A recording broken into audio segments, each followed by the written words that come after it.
Hello and welcome to Iskan IES. Let's read and understand this column word by word, countering a political act that has a legal गर्व।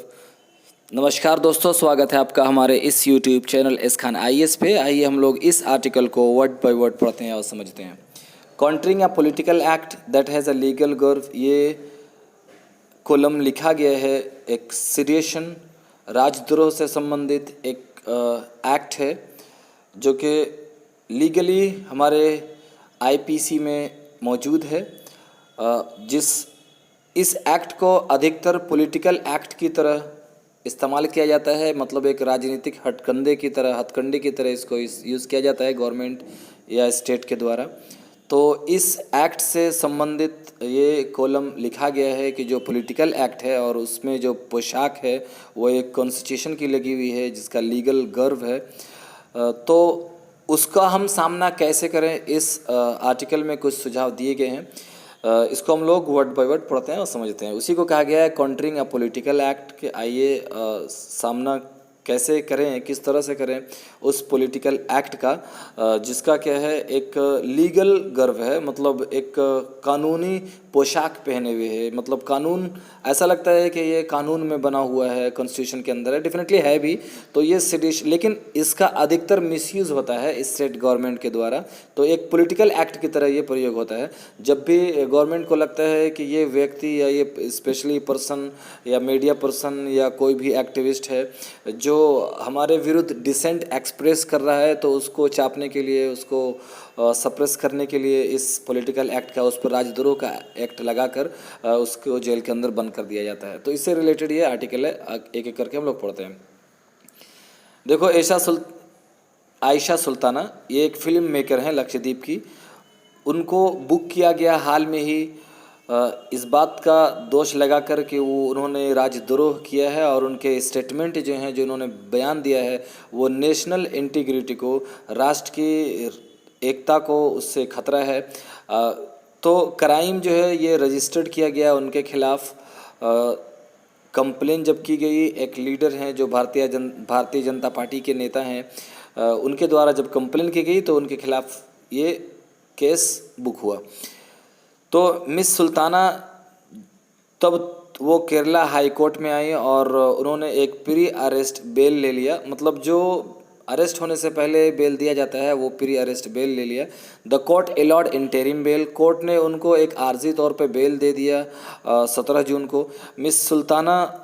तब उनको एक temporary, थोड़ी समय के लिए एक राहत मिली कैद होने से। The court will pass it final order, अब जो कोर्ट जो है अपना आदेश देगा इस मामले में तुरंत ही। मिस सुल्ताना का जो केस है ये सिर्फ उन बहुत सारे केस में से एक केस है जो कि राजद्रोह के नाम पे रिसेंटली रजिस्टर्ड किए जाते हैं देश के अंदर।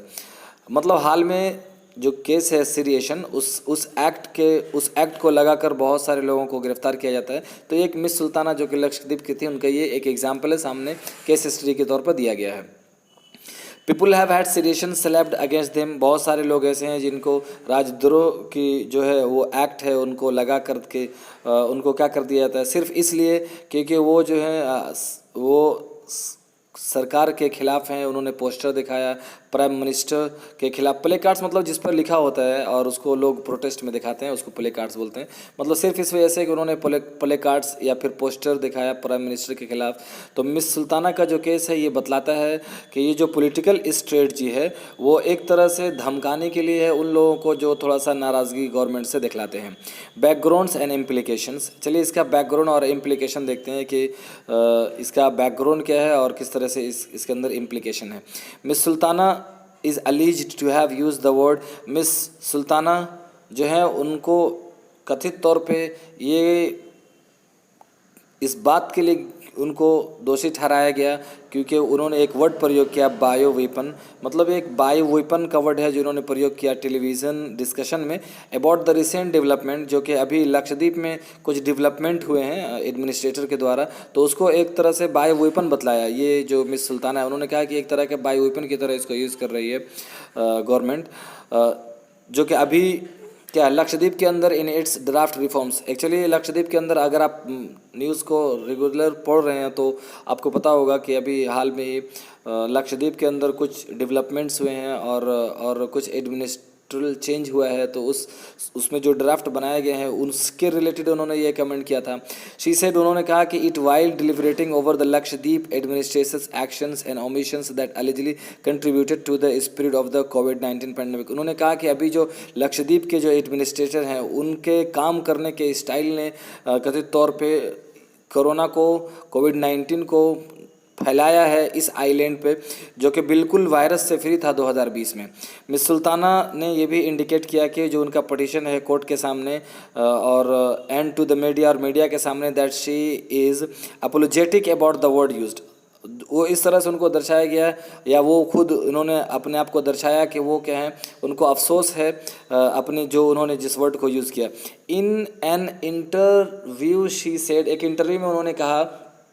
कि जो बायो वेपन वाला जो रिमार्क है वो एक गलती थी उनकी, and that was she trap, जिसमें वो फंस गई। Hindutva forces have relied heavily on this subsequent postures which she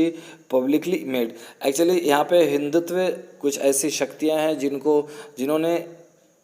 have relied heavily on this subsequent posture which she publicly made to strengthen their stand। मतलब ये कि ये जो थोड़ा सा अपनी बात से वो पीछे हटी, वो एक फोर्स की वजह से, जो एक हिंदुत्व फोर्स है जो उन पर प्रेशर पड़ा, जिसकी वजह से वो पब्लिकली इसको यूटिलाइज़ किया, महसूस किया और रियलाइज़ किया। तो उनको इस बात ने टू स्ट्रेंथन देयर स्टैंड, उन्हीं के स्टैंड को इसने और मजबूत किया है। They try to create a false sense, उन्होंने क्या किया, कोशिश की कि वो एक तरह का फॉल्स सीन, मोरल विक्ट्री, एक तो legitimacy to back their position, अपनी बात को रखने, मजबूत करने के लिए उन्होंने एक तरह से फॉल्स सेंस क्रिएट किया, विच दे थ्रूली लैक, जो सच में उनके पास वैसा नहीं है। मतलब ये कहना चाहते हैं कि वो जो सुल्ताना है उन्होंने अपनी बात को ये कम से कम बायो वेपन का जो कमेंट है उसको मिस्टेक मान लिया, सिर्फ एक डर से कि उन पे कुछ आगे चल करके उनको दिक्कत का सामना ना करना पड़े। तो ये क्या है, एक तरह का सेंस पैदा करना है, एक कि वो अब उनकी बात को मीडिया ने काफ़ी उठाया कि देखो अपने वर्ड से वो वापस ले रही हैं, अपनी गलती को मान रही हैं। तो इसका सीधा सा मतलब ये है कि वो गलत थी और हम लोग सही थे। तो इसको राइटर कहते हैं कि विच दे थ्रूली लेक, जो कि सच में ऐसी बात नहीं है। वो उनके पास जो कि वो सच है और सही रास्ते पर हैं, ये सही बिल्कुल नहीं है। मिस सुल्ताना जो हैं एक पॉलिटिकल एक्टिविस्ट नहीं है बिल्कुल, मतलब ये राजनीतिक से संबंधित ये एक्टिविस्ट नहीं है। And it is probable that she may not be very articulate, और ये भी हो सकता है कि संभव है कि वो बिल्कुल साफ तौर से ना बता सकें और even be able to present, और अपने आप को खुद स्ट्रॉन्ग आर्ग्यूमेंट ना पेश करें इस तरह के राष्ट्र के मामला में। मतलब ये है कि चूँकि वो पॉलिटिकल एक्टिविस्ट नहीं है तो मतलब खुद से अपने आप को आर्टिकुलेट करना, सही से विस्तार करना, मतलब उतनी वो बोलती नहीं है, या फिर उनके पास एक स्ट्रॉन्ग आर्ग्यूमेंट है मतलब राष्ट्र के लिए, राष्ट्र के मामले में वो नहीं दिखा सकते क्योंकि वो पॉलिटिकल एक्टिविस्ट नहीं है। तो वो उनको उतना बोलना नहीं आया, अपने आप को उस तरह से प्रेजेंट करना नहीं आया। It seemed like she was partly accusing herself, उनकी बात से ये लगा कि कुछ तो वो खुद को एक्यूज़ कर रही हो, मतलब दोषी ठहरा रही हो, या फिर यह स्वीकार कर रही हो अपनी गलती किसी न किसी तरीके से। दिस सेल्फ एक्यूजेशन वाज, ये जो खुद से अपने आप को एक्यूज़ करना हुआ वो सिर्फ ये अनवारंटेड है, मतलब ये वारंटेड नहीं है बिल्कुल। When the purpose of the sedition law is to curtail opposing ideas, जबकि उद्देश्य जो है ये राजद्रोह वाले कानून का वो क्या है कि कर्टल किया जाए, रोका जाए अपोजिंग आइडियाज़ को, यानी उन सब आइडिया को जो अपोज विरोध करते हैं। Her recessions had the effect of legitimacy she states wrongful action, legitimize किया गया, मतलब उसको उचित ठहराया गया। लेसन फ्रॉम हिस्ट्री, हिस्ट्री से क्या सबक सीख सकते हैं, वो राइटर लिखते हैं इसमें कि मिस सुल्तानाज का जो केस है वो एक केस स्टडी है उन लोगों के लिए जो कि कंसर्न है about the countries liberal values, जो लिबरल वैल्यूज़ हैं, जो उन कंट्री के लिबरल वैल्यूज़ हैं, यानी ऐसे वैल्यूज़ हैं जो आज़ादी को दर्शाते हैं। द ऑफेंस ऑफ सीडिएशन, जो सीडिएशन का जो अपराध है, जो section 124A Indian penal code के अंदर है, आईपीसी के नाम से जिसको जानते हैं, वो इंसर्ट किया गया था इन द कोड यानी कानून के अंदर 1870 में in the great trial of 1920। और 1920 के ट्रायल के अंदर महात्मा गांधी को सेडिशन का चार्ज लगाया गया था। डिस्क्राइब किया था उन्होंने इस प्रोविज़न को कि परहैप्स शायद एक तरह क्या the prince among the political section of the IPC designed to suppress the liberty of the citizen. उन्होंने ये कहा था कि ये जो एक्ट है आईपीसी का, जो जिसको सेडिशन के नाम से जानते हैं, वो एक्ट जो है वो सिर्फ लोगों के आज़ादी को, सिटीजन्स के आज़ादी को छीनने के लिए ही डाला गया है अंग्रेज़ों के द्वारा। Gandhi ji who himself was a lawyer, Gandhi ji जो कि खुद एक लॉयर थे, मेड 2 पॉइंट्स, उन्होंने 2 पॉइंट दिया था अपने स्टेटमेंट के लिए। एक तो ये कि यानी 18 मार्च 1922 को दिया था। पहला क्या था कि ही admitted the charge of preaching disaffection, उन्होंने खुद से स्वीकार किया कि हाँ उन्होंने डिसअफेक्शन, असंतुष्टि बिल्कुल जाहिर, डिसअफेक्शन जाहिर किया है, मतलब नफ़रत थोड़ा जाहिर की है किसके खिलाफ, टुवार्ड्स द, उस समय जो एग्जिस्टिंग रिजीम थी, जो उस समय कानून था उसके खिलाफ, और जो उस समय काल था ब्रिटिश का उसके खिलाफ। दूसरी बात ये उन्होंने स्वीकार की थी कि ही जस्टिफाइड हिज एक्ट, इस एक्ट को उन्होंने कहा था कि it was his duty to do so, और ऐसा करना उनके लिए ज़रूरी था। कि a sin to have a affection for the system, कि ये क्या है, अ सिन है कि एक गुनाह है, एक तरह से पाप है कि हम उस सिस्टम को प्यार करें या उस सिस्टम के लिए प्यार दिखाएं, मतलब ब्रिटिश राज के लिए, कि ऐसा जो कि सिस्टम गलत हो उसके लिए हम प्यार दिखाएं तो एक तरह से पाप ही है। ही एक्सप्लेन दैट, उन्होंने एक्सप्लेन किया कि अफेक्शन जो है कैन नॉट बी मैन्युफैक्चर्ड, कि प्यार जो है तैयार नहीं किया जा सकता या उसको लॉ के द्वारा रेगुलेट नहीं किया जा सकता। इफ़ किसी के पास अगर दिल में प्यार ना हो किसी व्यक्ति के लिए या सिस्टम के लिए, one should be free to give the fullest expression, तो आदमी आज़ाद है कि वो अपने एक्सप्रेशन को, फुलेस्ट एक्सप्रेशन को जो उसके अंदर में है उसको एक्सप्रेस कर सके और डिसअफेक्शन को बतला सके, तब तक जब तक कि वो किसी भी तरीके से वो प्रमोट ना करे या लोगों को उत्साही नहीं वायलेंस का, मतलब सिर्फ उसका ये हक है कि वो कम से कम डिसअफेक्शन दिखलाए। हाँ ये ज़रूरी है कि वो उसमें उसका उद्देश्य एक तरह का वायलेंस फैलाना ना हो, मतलब भीड़ को भड़का करके दंगा कराना ना हो, यानी ये यहाँ तक तो चलेगा कि वो सिर्फ अपना एक्सप्रेस कर रहा हो तो ये चलेगा। This statement is not only political but also legal, ये जो स्टेटमेंट है वो एक राजनीति वाला स्टेटमेंट नहीं है बल्कि एक लीगल स्टेटमेंट है। दिलचस्प बात यह है कि ये जो दावा है कि गांधी जी ने किया था कोर्ट में, indirectly laid down as the law by the constitution bench of the Supreme Court, यही इसी को क्या किया गया, रखा गया कॉन्स्टिट्यूशन बेंच के द्वारा सुप्रीम कोर्ट के। इंडिया के केदारनाथ सिंह 1962 में ये केस हुआ था। वे सेड दैट, उसने कहा कि इंसाइटमेंट टू वायलेंस, यानी वायलेंस के लिए उकसाना, is the gist of the offence, असल में यही मतलब होता है इस ऑफेंस का, यानी सीडिशन के ऑफेंस का मतलब होता है, ये मतलब होता है कि आप किसी को उकसा रहे हो कि तुम क्या वायलेंस करो, ये असल मतलब होता है, ना कि एक्सप्रेशन को एक्सप्रेस करना जो कि आपके अंदर है। अगर थोड़ा सा नाराज़गी है तो उसको एक्सप्रेस करने का ये मतलब नहीं होता है कि वो सीडिशन हो गया, बल्कि हाँ अगर सच में आप इंसाइट कर रहे हो लोगों को दंगा के लिए या फिर वायलेंस के लिए, तो ये एक सीडिशन का सही जिस्ट है। जिस्ट का मतलब होता है कि वही मेन मतलब होता है असल में। This preposition was followed by the top court, और यही जो प्रपोजिशन था, यही जो एक बात थी, उसी को फॉलो किया गया टॉप कोर्ट के द्वारा कंसिस्टेंटली, लगातार, जब तक के विनोद दुआ का 2021 में केस आया तब तक। वेयर द कोर्ट सेड, जब कोर्ट ने कहा कि journalist can not be booked, कोई भी जर्नलिस्ट बुक नहीं किया जा सकता सीडिएशन के लिए, फॉर एक्सप्रेसिंग डिसेंट, अगर वो नाराज़गी एक्सप्रेस करता हो तो। द लॉ वॉज क्लियर, जो कानून है वो एकदम क्लियर है। Even when Gandhi ji was convicted, जब गांधी जी को कन्विक्ट किया गया था, उनको सज़ा सुनाई गई थी और उनको सेंटेंस दिया गया, जेल दिया गया था, evidently the charge and the conviction were political. उस समय इत्तफाक से बात ये थी कि उस समय जो उन पर चार्ज था वो एक पॉलिटिकल था, लीगल नहीं था। आज भी ऐसा होता है, ये राइटर कहना चाहते हैं। The very registration of crimes, आज जो केस रजिस्टर हो रहे हैं पॉलिटिकल अपोनेंट्स के खिलाफ, यानी जो राजनीति के मुखालिफ हैं उनके खिलाफ, ये एक तरह का कठोर ड्राकोनियन लॉ है जो कि इनिशियली पॉलिटिकल एक्ट है, मतलब पॉलिटिकल राजनीति मोटिवेशन से वो क्या है, ड्रिवन है, मतलब एक राजनीति इंटरेस्ट उसमें छुपा हुआ है। दो इट टेक्स लीगल फॉर्म, हालांकि इसका क्या है एक कानूनी रूप है। अकॉर्डिंग टू द रिपोर्ट के अनुसार नेशनल क्राइम रिकॉर्ड ब्यूरो का ये रिपोर्ट है एनसीआरबी का कि 2016 से लेकर 2019 तक कम से कम 160% जो है इंक्रीज हुआ है इन राजद्रोह के केस के रजिस्ट्रेशन का, जबकि कन्विक्शन का जो रेट है यानी सज़ा जो कोर्ट ने सुनाई है उसका जो रेट है वो बिल्कुल 33.3 से लेकर के 3.3% तक कम हो गया है। मतलब रजिस्ट्रेशन केसेस बहुत होते हैं लेकिन असल में जो केस में लास्ट में जो फैसला होता है उसमें जो अगर कन्विक्शन रेट देखा जाए तो 3.3% है। अब इसको सोच सकते हैं कि कितने ज़्यादा केसेस रजिस्टर्ड होते हैं। और आगे कहा जा रहा है कि the process itself becomes the punishment. तो ये जो प्रोसेस है जो चलाया जाता है इतने दिनों तक वो एक तरह का पनिशमेंट ही है जिसके द्वारा से गवर्नमेंट क्या है सेडिशन का चार्ज ला करके मतलब कोर्ट तक फैसला आने तक उसे बहुत परेशान कर देती है। Therefore one needs to build, तो अब ज़रूरत है कि बनाया जाए, क्या बनाया जाए, पॉलिटिकल डिफेंस, एक तरह से पॉलिटिकल डिफेंस बना जाए यानी राजनीति कवच बनाया जाए, सुरक्षा बनाया जाए और साथ ही साथ लीगल डिफेंस भी बनाया जाए इस तरह के चार्जेस जो लगाए जाते हैं उनके खिलाफ। Litigation is not merely means, मतलब एक मुकदमाबाजी केस करना ही एक क्या है मेयरली साधन नहीं है सिर्फ क्या इस तरह के शिकायतों को दूर करने का, जबकि चार्जेस जो हैं पॉलिटिकल सेक्शंस क्या है, जबकि चार्जेस अंडर पॉलिटिकल सेक्शन हो, जैसा कि गांधी जी ने इलोक्वेंटली डिस्क्राइब्ड, मतलब बिल्कुल अच्छे से डिस्क्राइब किया कि they need to be countered, की ज़रूरत है कि उन सबको काउंटर किया जाए बाय अ पॉलिटिकल प्रैक्टिस, यानी राजनीति चलन के हिसाब से उसे क्या किया जाए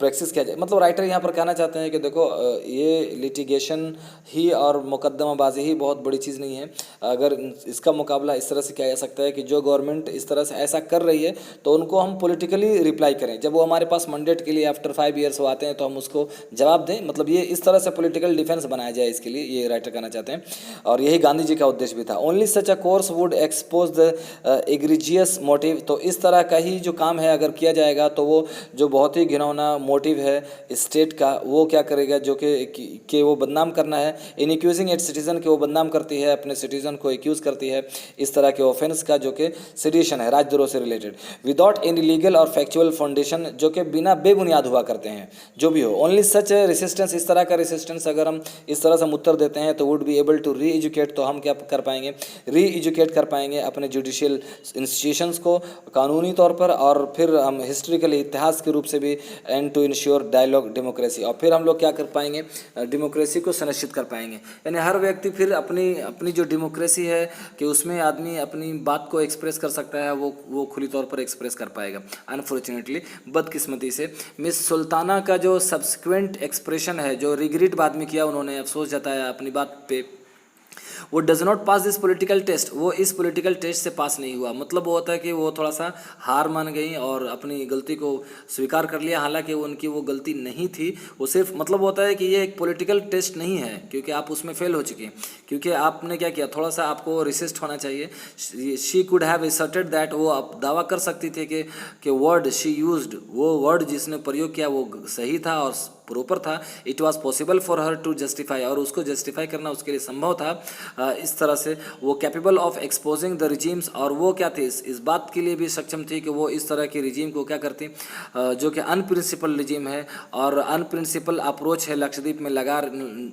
में लेकर आई है, वो गलत है, उसको एक्सपोज कर सकती थी। लेकिन चूँकि वो असर्शन उनका सही नहीं हुआ और वो वापस चली आई अपनी बातों से, ये एक तरह के पॉलिटिकल टेस्ट पे ये फेल हुई। It needs to be told that,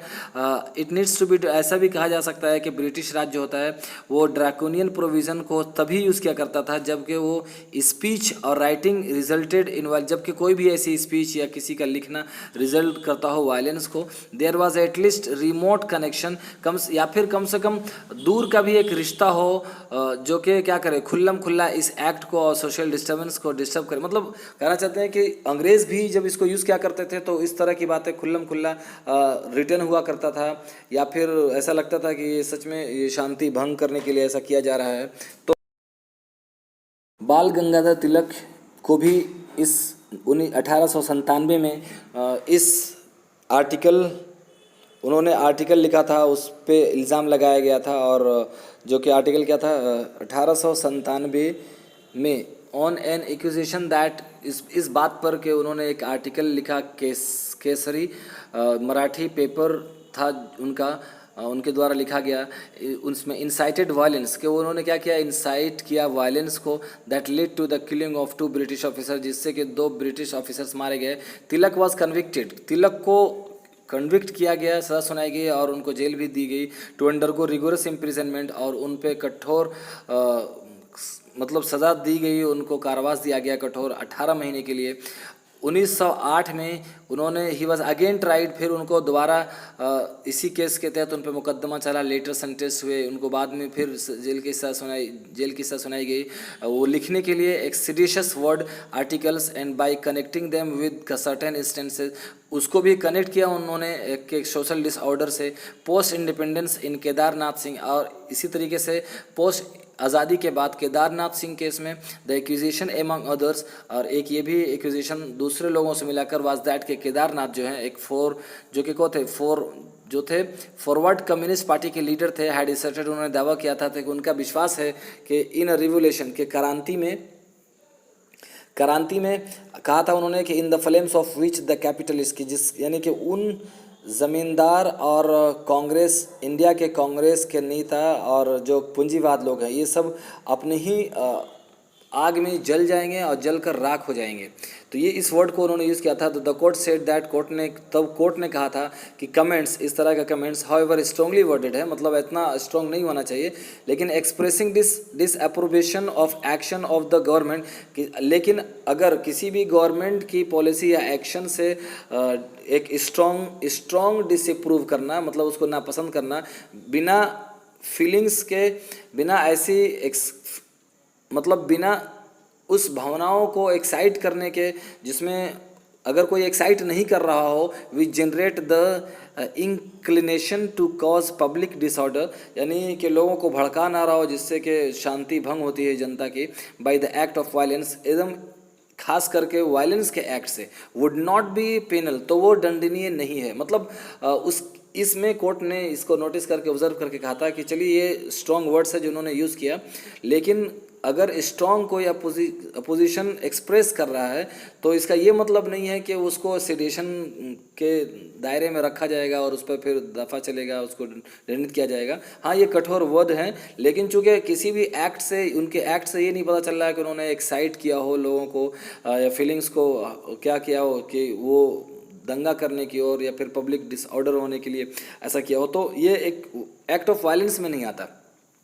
तो ये इसको दंडित नहीं किया जाता उसके तहत। इन बलवंत सिंह, इसी तरीके से बलवंत सिंह 1995 के अंदर केस आया, स्लोगन दिया था उन्होंने इंडिपेंडेंट सिख नेशन के लिए, तो उनको पाया गया कि वो सिडिशियस नहीं है for want of the ingredients, क्योंकि उसमें क्या थे, इंसाइटमेंट, वायलेंस को इंसाइट करने का कोई ऐसा सबूत नहीं मिला था। हाँ, उन्होंने यहाँ तक के ये भी स्लोगन दे दिया था, कौन सा, कि इंडिपेंडेंट सिख नेशन का एक इन्होंने स्लोगन नारा दिया था कि सिख जो पंजाब, आई थिंक पंजाब से रिलेटेड था, कि उसको आज़ाद कराया जाए।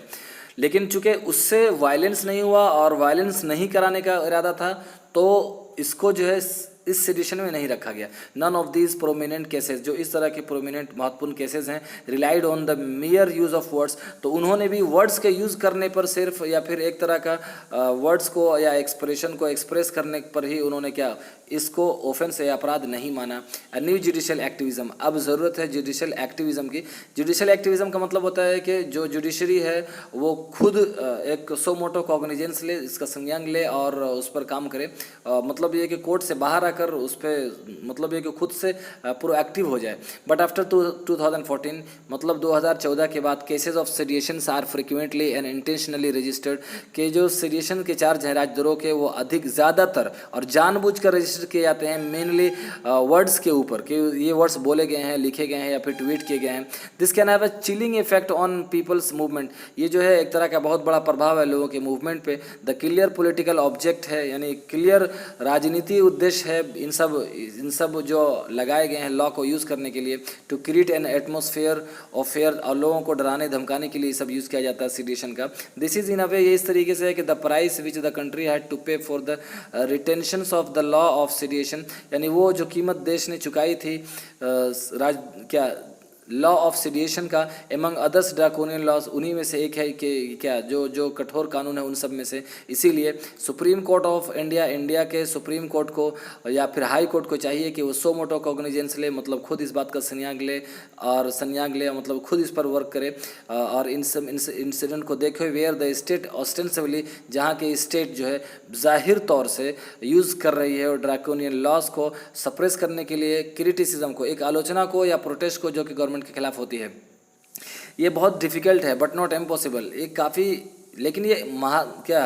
इम्पॉसिबल नहीं है, मतलब असंभव नहीं है, ऐसा किया जा सकता है। सच सो मोटो इस तरह का खुद से संज्ञान लेना, proceeding would reflect the kind of judicial activism, अगर ऐसा किया जाएगा तो इस तरह की जो प्रोसीडिंग है वो रिफ्लेक्ट करेगी जुडिशियल एक्टिविज्म को, कि जुडिशरी जो है जो थोड़ा प्रोएक्टिव हो रही है, दैट आवर टाइम डिमांड्स, और ये सच में समय का भी डिमांड है। द ऑर्गेनाइज्ड बार, जो ऑर्गेनाइज्ड बार हैं specially at the state level, जो कि स्टेट लेवल पे हैं, जो must perform its libertarian role by constantly demanding for a judiciary that values freedom and act. तो ये जो जुडिशरी बार हैं वो सबको चाहिए कि स्टेट लेवल पे जो काम करते हैं, मतलब जो हाई कोर्ट्स हैं, उन सबको चाहिए कि वो इस तरह के रोल को कॉन्स्टेंटली डिमांड करे जो कि फ्रीडम और उसकी आज़ादी के वैल्यूओं को क्या करती हैं, जस्टिफाई करती हैं। So this was really very big column, I think 28 minutes more than time हो गया है। So I think it was just enough. आप इसको वर्ड बाय वर्ड खुद से थोड़ा सा एक दो बार पढ़ लो, डेफिनेटली आपको समझ में आ जाएगा। ऐसे पूरे कॉलम के अंदर एक केस स्टडी दिया गया है, वो जो आयशा सुल्ताना है वहाँ से, उन्होंने एक बायो वेपन से रिलेटेड एक वर्ड यूज़ कर दिया था कि जो यहाँ पे बायो वेपन ला करके कोई एक तरह का कोरोना फैलाया जा रहा है यहाँ पे, जो कि 2020 में नहीं था, तो उनको बुक किया गया। फिर उन्होंने बेल लिया और बेल लेकर के वो अभी जो इंटरिम उनको रिलीफ मिल गई टेम्पररी। तो ये कहना चाहते हैं कि जो सीरिएशन जो राजद्रोह का 124A एक जो आईपीसी का धारा है, उसके तहत जो सभी लोगों को जो सिर्फ डिसेंट एक्सप्रेस करते हैं उनको जो इस राजद्रोह का नाम देकर उसको गिरफ्तार कर लिया जाता है। तो ये एक तरह का क्या है, ये पॉलिटिकल एक्ट है, सिर्फ इसमें राजनीति से रिलेटेड इंटरेस्ट छुपा हुआ है। ऐसा गवर्नमेंट अपने खिलाफ जो क्रिटिसिज्म है और प्रोटेस्ट है उसको सरप्रेस करने के लिए ऐसा करती है। तो गवर्नमेंट को ऐसा नहीं चाहिए, और ये जो कानून है खुद अंग्रेज़ों के वक्त से चला आ रहा है, तो अब समय आ गया है कि कुछ ऐसा इसको काउंटर किया जाए पॉलिटिकल एक्ट के द्वारा। और इस तरीके से अगर हम नहीं करेंगे तो डेफिनेटली हमारी जो डेमोक्रेसी है वो सप्रेस हो जाएगी और एक दिन हम लोग ऑथोरिटेरियन रिजीम में आ जाएंगे और फिर हमारे पास कुछ नहीं बचेगा। स्टेट गवर्नमेंट किसी को भी बोलने नहीं देगी, अपना डिसेंट एक्सप्रेस नहीं करने देगी, जो कि हमारा एक फंडामेंटल राइट्स है। तो बस इसी से रिलेटेड ये है। इसमें लास्ट में राइटर कहते हैं कि जुडिशरी को चाहिए कि वो जुडिशियल एक्टिविज्म दिखाए। जुडिशियल एक्टिविज्म का मतलब होता है कि जब एक तो होता है कि कोर्ट के पास जब केस जाता है तब उसको सुनवाई करे, तो वो एक्टिव नहीं हुई, वो सिर्फ अपनी ड्यूटी कर रही है। लेकिन कभी जुडिशियल एक्टिविज्म का मतलब होता है कि वो खुद कोर्ट बाहर आ जाए, जहाँ गलत हो रहा है उसे सुधारे। तो उसी के लिए कहा जा रहा है कि हाई कोर्ट या सुप्रीम कोर्ट को इस तरह के जुडिशियल एक्टिविज्म को देखना चाहिए और करना चाहिए, ताकि ये जो है सीरिएशन जो अधिकतर यूज़ किया जा रहा है सप्रेस करने के लिए वो ना हो सके। एक और चीज़ दिया गया है कि देखो कितना ज़्यादा जो है 160% जो है 2014 से लेके इतने तक में क्या केसेस जो हैं ज़्यादा रजिस्टर्ड होते हैं, लेकिन लास्ट में जब कोर्ट में जाया जाता है तो वो कोर्ट से निकल जाता है कि वो बेबुनियाद है और 3% ही हैं जो क्या होते हैं उनको कन्वर्ट किया जाता है। तो आप समझ सकते हैं कि एक प्रोसेस में ही 2 साल 2.5 साल लग जाते हैं, तो वो व्यक्ति जो होता है बिल्कुल परेशान हो जाता है। इससे ये होगा कि जो लोग सच बोलने वाले हैं और जो कंस्ट्रक्टिव क्रिटिसिज्म करने वाले हैं वो लोग भी नहीं बोल पाएंगे और कुछ नहीं कर पाएंगे। तो इससे रिलेटेड ये कॉलम था, हम लोगों ने इसको पढ़ा। आप इसको चाहो तो आप कुछ पॉइंट्स बना करके आप अपने शब्दों में लिखने की कोशिश करो, तो this will be very helpful to you. Thank you so much.